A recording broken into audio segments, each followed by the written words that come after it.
Hey, what's the big old deal? What's the big old deal, man? It's the Bricc, not the trick, and we back with another one, nothing like the other one on your brother's son, nephew. Yeah, don't be late, don't be late. You did. We back, we back with another reaction. I know y'all sit here and think, what the this Bricc baby got going on? Just running his yappers. But listen, man, at the end of the day, what I say move mountains. So you go sit back and listen. But before we do this, you know what I'm saying? Like, comment, subscribe, throw them sticks in the chat, share this, tell everybody that we just premiered some new content. You know what I'm saying? And this topic today, I think we gonna go Lil Boosie. Not I think we gonna go. It's lit out here. We up here. Matter of fact, we up here past the Bay Area in the Emerald Triangle, man. The Emerald counties. We in Mendocino County up here in these mountains, getting it in, man. The real way. We just shot several pieces of content with the locals out here. The sirens is live. The helicopters is live. The bugs are big. The squirrels are big. You know what I'm saying? Everything big. You know what I'm saying? Um, but unfortunately, another real ninja has took a fall, man. It's a terrible day for the real ninjas of USA. Uh, a person I looked up to, he might only be a couple years older than me, but he been booming since I was in middle school, high school, man. Lil Boosie. You know what I'm saying? Trill Entertainment, Trill representative. You know what I'm saying? My boy Boosie. Once again, and the law has a way of showing their love for Lil Boosie. Um, if y'all don't know, Lil Boosie fought a murder case back in the earlier 2000s or early 2010s, where he was sellies with C Murder. He was fighting cases. The witnesses did not come to court. They didn't have nobody to testify. By God's will, he was released from prison for something that he did not do. In the midst of him in prison, he did get caught smuggling in codeine. So it turned this 4-year sentence to an 8-year sentence because he was smuggling codeine into the prison while he was there. So Lil Boosie has his way of having run-ins with the law. Ever since Lil Boosie been home, he been on the right track, selling out shows, doing music, content with Vlad TV. You know what I'm saying? Just showing the world how to keep it real, how to keep it G at all times. You know what I'm saying? Built Boosie Land, or his own little neighborhood over there where he bought them acres in Georgia. But every day he pulls out of Georgia, he's on his live. The police is messing with him for smoking his weed or whatever. Just like he got like a close eye because he beat the people in court. I guess that's what I think. I think that they feel like they let a murderer slip between their hands, so every chance that they get, they try to get up on him. Recently, Lil Boosie was at a video shoot in San Diego with a couple natives from San Diego shooting a video, and I guess in somebody live, they saw Lil Boosie with a gun. They come raid the video shoot, they get the gun, they take Boosie to jail. Boosie, while he was getting interrogated, explains that his security guard is legally can carry firearms legally. You know what I mean? Whether they concealed or not, he had a couple legal firearms with him while he was down there. The world took to that as Boosie was telling. Actually, Boosie paid security to do a job. Boosie security had pistols, and them pistols might have been Boosie security. Boosie beat the case by technicality. You could go to 1090 Jake's. This is where I'm getting most of my information from. You go to 1090 Jake's recent video that he posted on Boosie, and it'll tell you the exact case law study, which was the technicality of which Boosie beat his gun case. But he beat his gun case due to a non-violent felon should not be punished for being around a firearm, and Boosie in that case was a non-violent felon because the only thing that he had on his record was smuggling codeine into the prison, and that is a non-violent felony. That is, anything to do with drugs is not, unless it's like fentanyl murder cases, not violent. It does not disturb the community. It does not pose harm on the community unless they indulge with what's going on. So that's nonviolent offense. Lil Boosie, I guess Lil Boosie's DA has a hard on for him. That's the only thing that I can say, because he gets this case dismissed due to him being a nonviolent felon around a firearm, which the U.S. courts in whatever year they decided that they'll be more lenient on the nonviolent convicted felons around firearms. So Boosie happens to fall up under that criteria.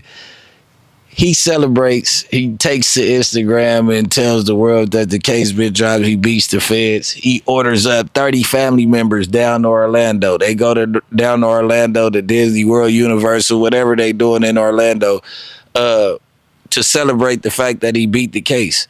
While he's down there and he's celebrating the fact that he beat the case, his lawyer calls him with an interrupted phone call.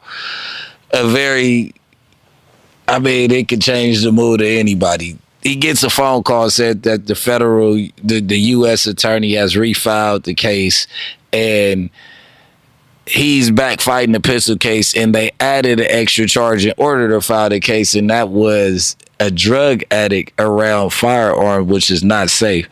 Lil Boosie is not a drug addict at 9 point in his life. He might be like smoke weed or whatever, but weed is legal in how many states now? Like, the only people tripping off the weed is the feds, and that's who he's fighting. But they're trying to say that he was a drug addict around guns, and that is going to override the fact that he was a non-violent convicted felon around a gun, because they're saying if you're out of your mind and around drugs and all that stuff, you should not be handling firearms. In this case, I don't feel like they should be able to use somebody who's not fighting the case's social media to determine whether you had a gun or not, because I guess on somebody else's live, they saw Lil Boosie with a gun in his possession. But when they pulled up to raid the video shoot and take Boosie to jail, the gun was not in Boosie's possession. This to me looks like a simple case of being rich, black, and famous and on your way to success, and the only way they could pull you down is to keep on pulling these. He just spent, Lord knows, $100,000 on bond, however much he spent on legal fees. Shout out 1090 Jake for keeping me up on it, but I think it was $100,000 on bond, the legal fees. Now they're refiling. They had told him that he had to turn himself in. I want to say the next day his lawyer called in and set up a court date where he could turn himself in. And there they're going to present him with either a no bond or a new bond, where he has to bail out again on this case. That's another loss if you guys don't know what's going on.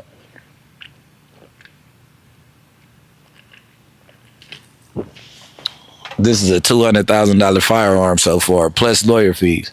Now, the lawyer gets a chance to raise the stakes on Boosie again too, because that case had ended when it got threw out. So now that they refiled on this case means that you have to retain him again for a whole new case. That's another check. They gonna keep on trying to pull it up out of him. Boosie, we with you. The streets with you. You know what I'm saying? Free Boosie Boo, man. You know what I'm saying? They can't keep a real nigga down, point blank, period. I really think that if it's a way to write the bar, and I don't know about writing the bar on U.S. attorneys, but that U.S. attorney definitely needs to be examined, and they need to do background on him and figure out why this man wants Boosie in jail so bad. Boosie also stated that his first court date that he ever had in San Diego, when he walked in from the back in handcuffs, the DA is talking about "wipe me down" and rapping the lyrics to "wipe me down." What that seems to me is kind of like a Meek Mill effect. And I'm not talking about the new Diddy wave. I'm talking about the Meek Mill effect that made Meek Mill, the prison reform speaker, the one that's dealing with the government and the youth in the community. When the judge asked Meek Mill to mention her name in the song and to do certain personal things for her because she was obsessed with Meek Mills. When he didn't do it, she used justice as her weapon to defeat Meek Mill, and their secret battle. She was the one that held the keys to Meek Mill's life, and Meek Mill didn't feel that he should mention the judge or mention the DA after all this, the pain that you drugged me through. Why would I mention your name in a song? Like, what do that even sound like? So you go give me 4 years for Willie and the bike, talk about I was driving out of control, but you got, reckless driving. You know what I mean? You got these people that do this every day. You got white people that do this on street bikes, dirt bikes, all that. You don't never bother them. But when a black person that doesn't have the acreage or the yards where they can ride these privately and they on the streets riding their dirt bike, minding their business, not hurting nobody, you feel like you could pull out a Bible and give somebody 4 years. This is another case of unjust